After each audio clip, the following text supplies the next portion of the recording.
Hello everybody and welcome to Forever Rugby on Forever Sport, and some breaking news as the Professional Rugby Board members from the Welsh Rugby Union have released a statement and with regards to the whole sort of strike action that was being threatened, given the fact that there's currently a hold and a freeze on player contracts.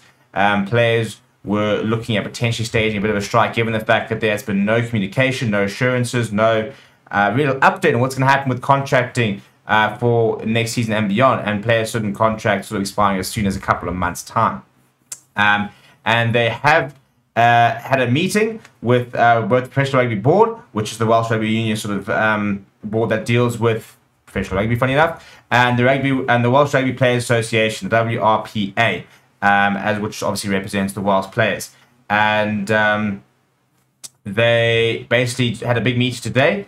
And they seem to sort of resolve, I'm not sure resolve, but sort of reaffirm their commitment and sort of provide more clarity on the issue. Before we look at the statement, please do smash like on the video. Please do subscribe to this channel as well. So Welsh Rugby Union interim CEO Nigel Walker met with senior members of the Wales squad this afternoon to further clarify the current position following verbal agreements of a new 6-year deal for the professional game in Wales and the signing of a heads of terms document, and as a commitment to maintain open dialogue to resolve individual concerns. So whilst there have been negotiations behind the scene, there's been nothing signed, nothing concrete, and that's where the sort of the players' doubts, the players' fears, and the worries will come. And yeah, so it looks like there's going to be a 6-year new deal. And they say that the PRB accepts the current discussions are complex and nuanced, and the terms offered may not meet the immediate expectations of all individuals involved. But, as has been evidenced in other countries, rugby finances are stretched and the professional game in Wales is determined to live within its means.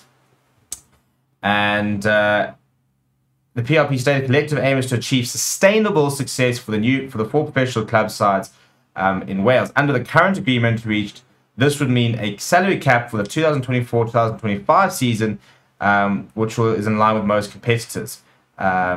The cap for the next season will actually be higher because they have to honor existing contracts, and then the salary cap's actually going to be reduced. And basically, it's because they're basically spending too much. They're basically paying what they can't afford. So the contracting system, you know, the sum total is more than what they can afford, and as a result, it is going to be scaled back from 24-25. Here's some of the quotes from the chair of the PRB. It says the new agreement offers a complete funding package to the professional game in Wales, but it does come with financial limitations, which will directly affect salary negotiations.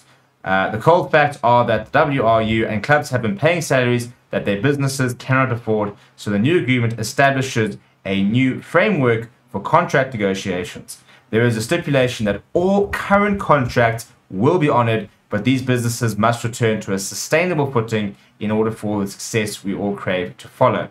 This is interesting. The average salary of a Welsh rugby professional rugby player under the new framework will be around £100,000 a year. And that's just the average salary. So obviously, there'll be a lot of players earning a lot more than that. There'll be a lot of players earning much less than that.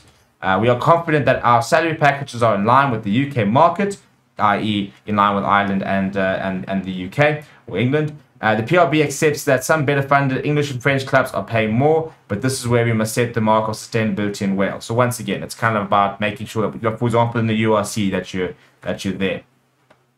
The new 6-year agreement reached includes provision for a new approach to international player release, and that's interesting. You know, could this maybe mean now, given the fact that they're standing back contracts, they might be looking at that 60 cap rule, a salary cap, and a formal framework for the contract negotiations across all professional sides and the national squad.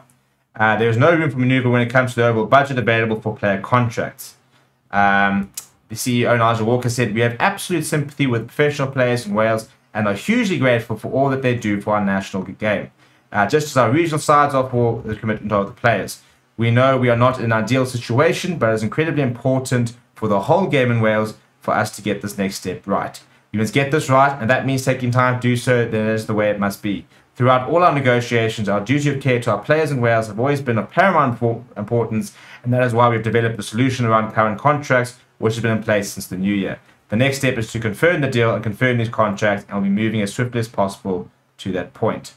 And I think this is a bit of good news and bad news, to be honest. At the end of the day, what they're saying and what they're trying to tell us is that what they're saying is actually not new information, that there's always been this framework, that there's this deal, this 6-year deal that's out there. But I think the frustration from the players is more about sign it. Why isn't it being signed? How can we, commit ourselves to something which is not being, where they've not dotted the T's, dotted the I's, crossed the T's type thing.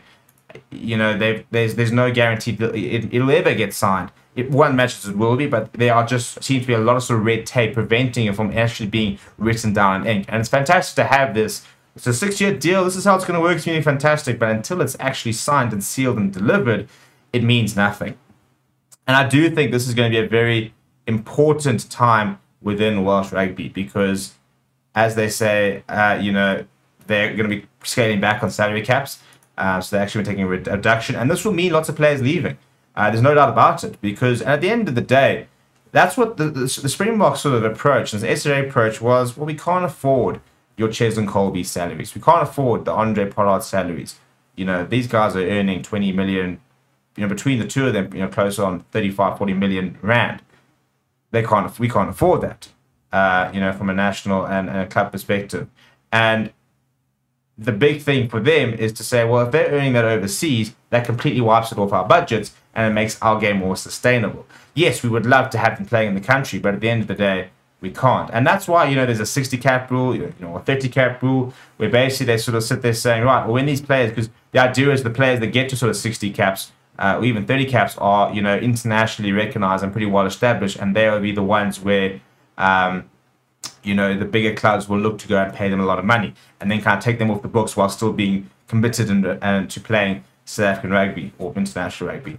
And I think this is going to be an interesting sort of couple of years ahead for Welsh rugby in terms of how many players will leave, whether they'll have to relook at that sort of salary cap, or rather the 60 cap rule, where they'll have to start being able to select players outside of the Welsh Four regions. So it's going to be an interesting time. Let me know what you think about down in the comments below. I do think that this has sort of spurred them into action a little bit, the threat of player action. And I don't think the threat of player action has disappeared entirely either, because, again, there's nothing written, signed, sealed. There's just a lot more talk.